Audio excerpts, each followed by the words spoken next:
성도 여러분 안녕하십니까? 오늘 이 아침 요한복음 6장 13절에서 23절에 나오는 말씀을 가지고 내니 두려워 말라는 제목의 말씀으로 함께 은혜를 나누고자 합니다.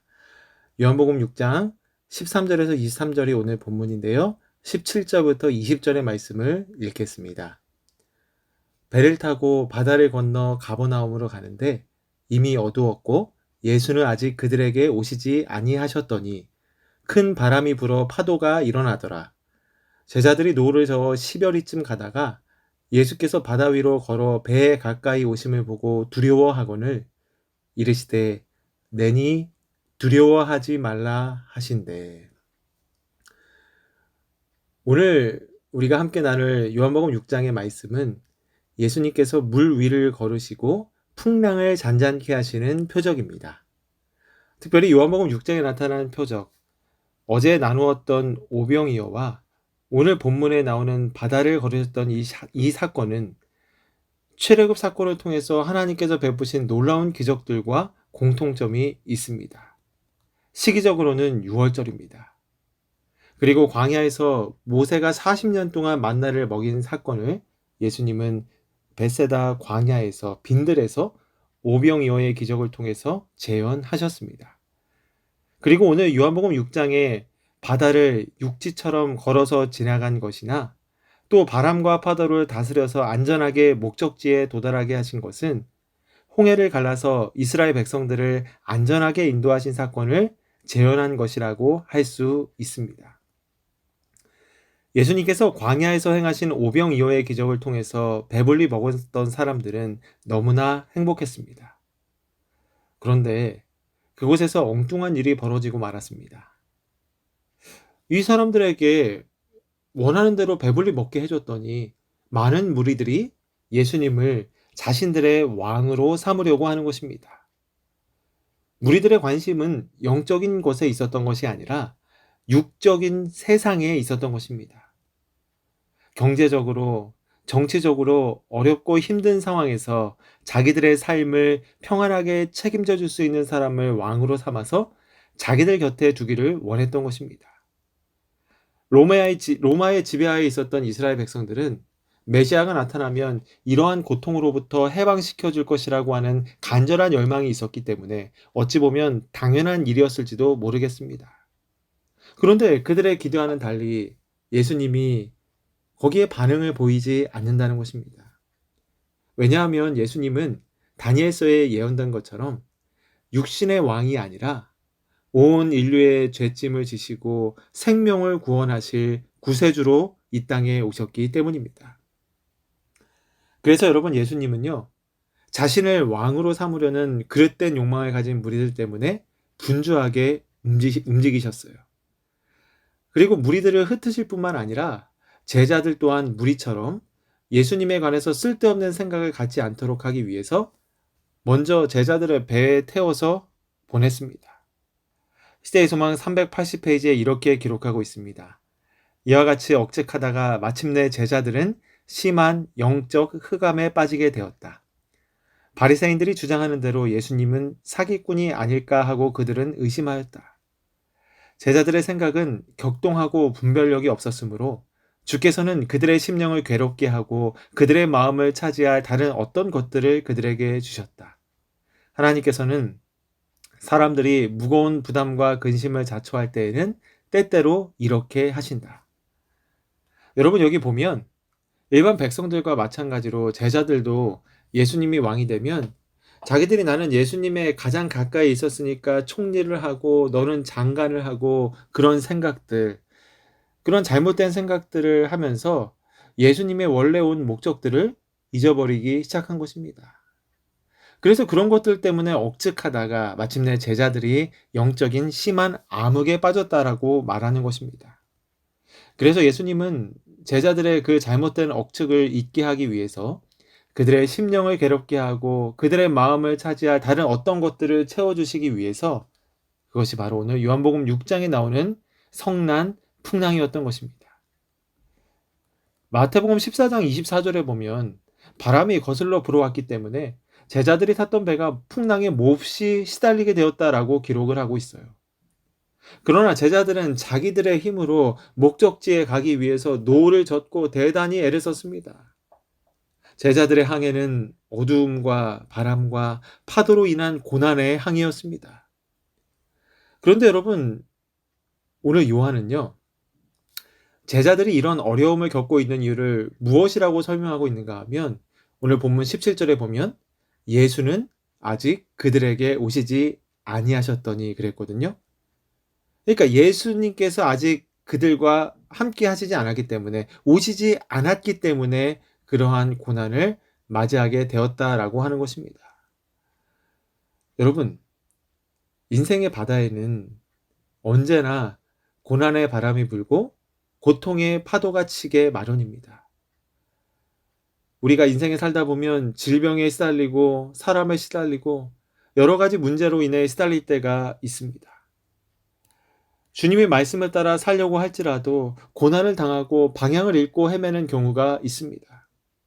여러분, 어떻게 하면 그런 문제들을 이겨낼 수 있을까요? 요한이 뭐라고 이야기했습니까?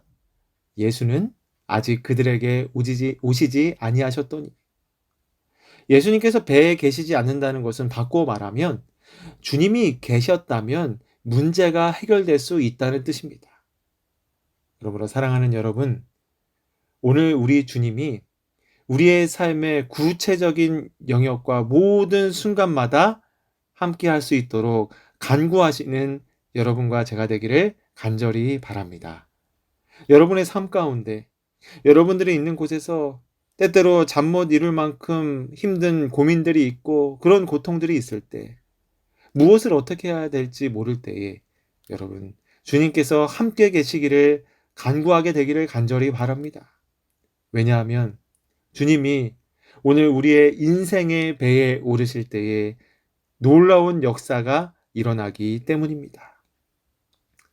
자, 그런데 여러분, 사실 그때 예수님께서 그 풍랑의 한 복판에 있었던 제자들을 모른 채 한 것이 아니었습니다. 시대의 소망 381페이지에 보면 예수님은 제자들을 일순간도 잊지 않으셨다고 기록하고 있어요.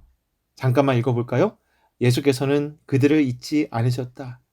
감찰하시는 분께서는 해안에서 겁에 질려 태풍과 싸우고 있는 그들을 보셨다. 그분께서는 일순간도 당신의 제자들을 잊지 않으셨다. 그분의 눈은 깊은 우수를 띠고 폭풍에 시달리는 귀한 짐을 실은 배를 쫓으셨으니 이는 이 사람들이 세상의 빛이 될 것이었기 때문이었다. 여러분, 예수님의 눈이 폭풍에서 시달리고 있는 앞으로 이 세상의 빛이 될 그 제자들의 고통을 그분이 깊은 우수의 눈으로 바라보고 있었던 것입니다. 그리고 그 제자들을 위하여 그들의 거룩하지 못한 야심이 가라앉도록 하시기 위해서 하나님 앞에 간절히 기도를 드리고 예수님의 시선이 그들과 함께 있었다라고 여기 말씀하고 있는 것입니다. 주님이 기도하고 계실 때 제자들은 바다에서 고난을 당하고 있었어요. 로마서 8장 26절에 사도 바울은 이렇게 기록합니다. 이와 같이 성령도 우리의 연약함을 도우시나니 우리는 마땅히 기도할 바를 알지 못하나 오직 성령이 말할 수 없는 탄식으로 우리를 위하여 친히 간구하시느니라.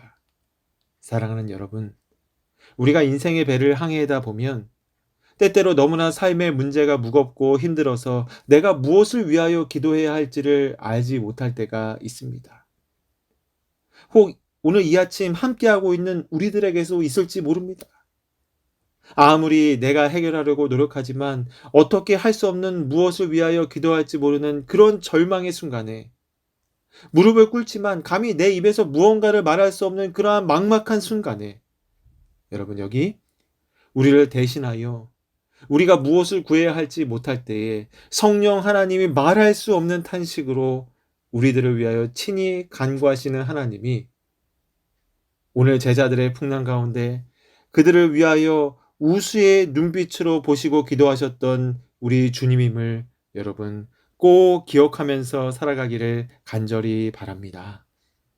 이제 지칠 대로 지친 밤 사경쯤 새벽 3시에서 6시 사이에 바다를 건너서 예수님이 제자들에게 오셨습니다.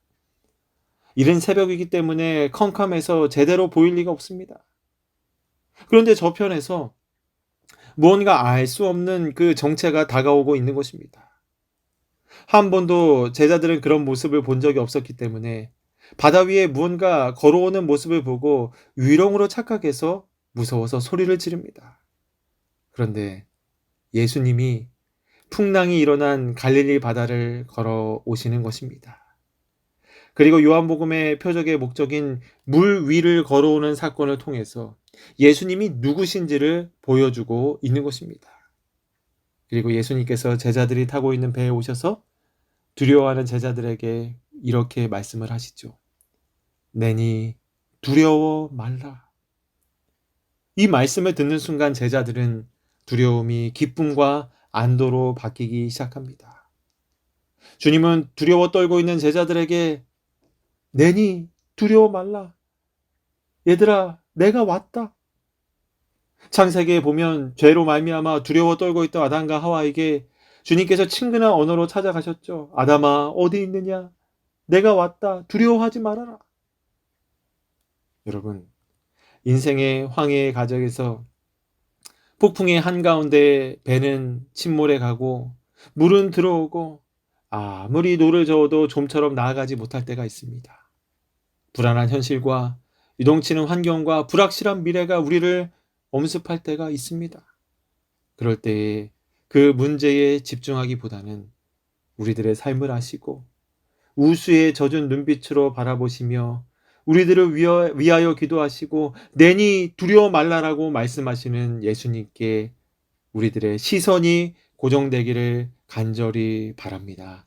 사랑하는 여러분, 여러분의 인생의 파도에 휩쓸려 고통스럽고 절망에 빠져 있을 때 우수에 찬 눈빛으로 우리들을 보고 계시고 내니 두려워 말라고 말씀하시는 그 예수님, 그 예수님과 동행하는 가운데 우리의 인생길을 걸어가시는 여러분과 제가 되기를 간절히 바라면서 말씀을 마치겠습니다.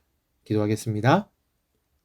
하늘에 계신 하나님 아버지, 우리 인생의 거친 풍랑과 파도가 엄습해 올 때 그 폭풍우 속에서도 우리가 예수님을 신뢰합니다라고 말할 수 있는 주님의 자녀들이 될 수 있도록 저희들과 함께하여 주시옵소서.